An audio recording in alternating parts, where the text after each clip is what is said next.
Hey everyone, Lauren here at Mill City Roasters. We're doing a video today about a couple things that are new here in the roastery that I wanted to kind of dive into and explore. This is a video that's kind of about a concept that we talk a lot about in our classes, and I just wanted to have a chance to sort of flesh it out and at the same time talk about a new product and a new coffee. We are going to have a new Ethiopia Sidama available on the website in a few weeks. We sourced this coffee recently. We really loved it on the cupping table. For me, it was a really special coffee. When I first got involved with specialty coffee 15 years ago, the Sidama region of Ethiopia was one of the first kind of eye-opening coffees that showed me what specialty coffee could be. It was a coffee that was intensely floral, light and tea-like, vibrant acidity, just really delicate, and just tasted very special. I had never had a coffee like that before. It was such a different profile than what I was used to. A lot of those like heavier bodied, sort of chocolatey coffees that are really familiar to us. And in tasting this coffee as a barista and working with a coworker who was competing with a coffee like this at barista competition, I just got to see the wide array of flavors that were possible with a really, really nice coffee like this. So I was really excited to see it come back to our roastery a few weeks ago. It's a coffee that we'll be selling as a green and that we'll be exploring a lot in our new classes. With that in mind, I took this coffee to the roaster 2 days ago to kind of do an experiment. I wanted to do a sample roast and a production roast of this coffee, again, to sort of showcase and explore all of the different flavors that are achievable with different roast profiles. One thing that we focus on a lot in our training classes and our roaster classes is how you can reach the same end point from multiple different ways. And I wanted to kind of apply that to this Ethiopia. I took this coffee and roasted it on our 500 gram sample roaster, and I did essentially a sample profile. I did it pretty fast in about 7 minutes and 50 seconds with almost no variable adjustments. Static air, static fuel, static drum speed, really just drop the coffee in the drum and let it roast. What I ended up with was this one, what I call the sample roast. Now, it's a little darker than what our purchasing sample roast might look like. I dropped it at 394 on the PID, and that was hitting all of our sort of sample metrics for time. So a 4-minute dry end, 6.5 minute first crack, and plus about 130 in development. So what that yielded was a cup that was, just like I was saying, really vibrant and delicate, super floral and lovely, but also very light in body and lacking a little bit of nuance. With the production roast, I wanted to reach the same level of temperature on the PID in a much longer time frame, spending more time in all 3 of the roasting phases and seeing how that extra exposure to heat and time would open up and change these flavors. So I ended up charging at a higher temperature, applying a soak or that initial 1-minute phase of no fuel, and then trying to get to each of those landmarks a little slower. What I ended up with was about a 4.5 minute dry end, almost an 8-minute first crack, and a total time of 10:53 to the same temperature on the PID, 394. Now I have 2 coffees that I knew were going to taste very different. My suspicion was that one of them was going to brew better than the other. One was going to be more soluble than the other, that one being the more developed coffee or the one that took a little bit longer time in the drum. To my surprise, that's not what happened. Both of these coffees extracted fairly well. And that leads me to the other thing I wanted to talk about in this video, which is the new Ode Grinder. This is a coffee grinder from Fellow that has created kind of a lot of buzz over the past year or so for the industry. It's a coffee that did some crowdfunding to come to market, and a lot of people have purchased them and reviewed them, and we've heard a lot of feedback, positive and negative, about the grinder. We wanted to see for ourselves if we liked it enough to kind of recommend it for a solid, small footprint home grinder, and really something that you could use at home as a cupping grinder. We talk about cupping a lot. We talk about the importance of cupping a lot as roasters. And if you've watched any of my videos, you know that I put sensory experience sort of before everything else in terms of skill set for a roaster. I don't think that you can roast good coffee or sell good coffee without really knowing how to taste coffee at a very high level. And that starts at the cupping table. So we've been slowly trying to build our toolkit for cupping tools that we recommend to customers. And that's where this grinder comes in. This is marketed really as an all-around grinder for brewed coffee. One of the things that's cool is on the lid, on the inside, there's a grind size guide, and it starts with the Prismo, which is an attachment for AeroPress that sort of mimics espresso, and then it goes in through AeroPress, pour over, an electric coffee maker, just a regular automatic drip brewer, and then all the way to French press and cold brew. Cupping is also a setting here on this grinder, and it's in the rather fine range between the 2 and 3 here on the dial.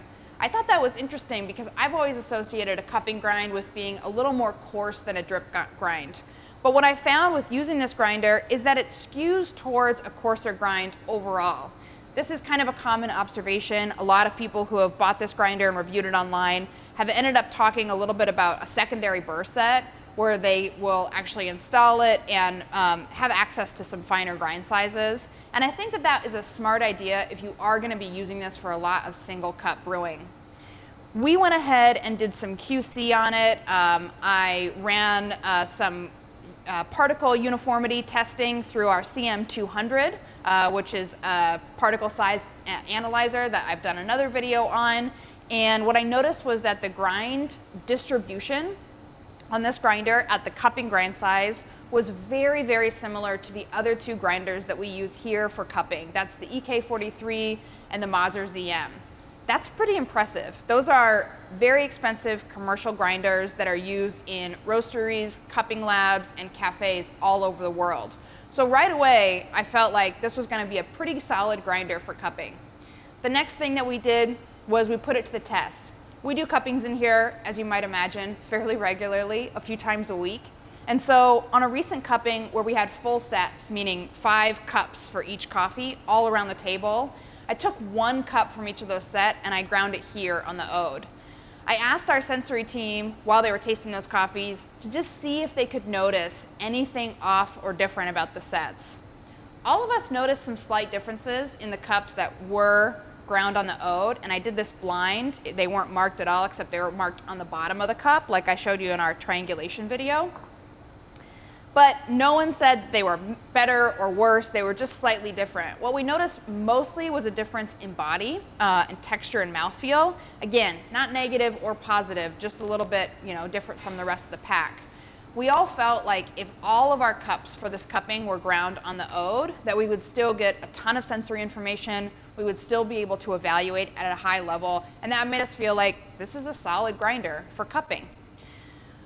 What I did earlier today in brewing up these coffees to taste and to measure TDS was I again used the Ode as my pour over grinder.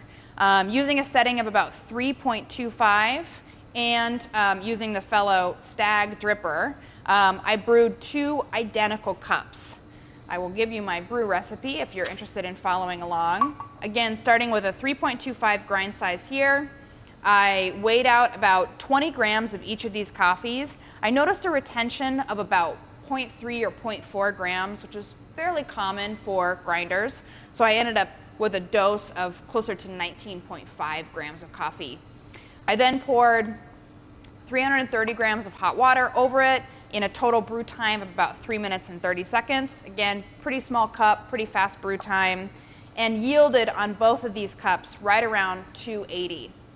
Now again, going back to my earlier hypothesis that I was hoping to prove with this fast roast versus slow roast, I thought that I would see this sample roast not extract so well, right? It was only in the roaster for 7.5 minutes. I thought that it was going to be a little less soluble, still a little dense and hard.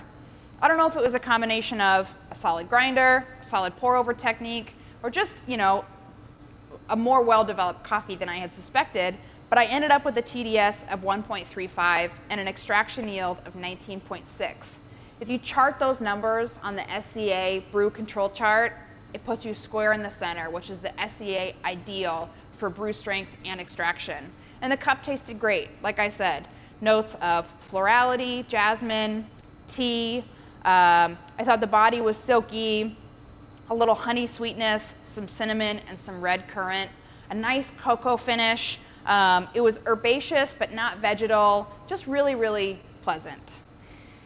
When I TDS the production roast, the slightly longer roast, I got almost exactly the same numbers. TDS of 1.36 and an extraction yield of 18.9. Again, square in the middle of that brew control chart.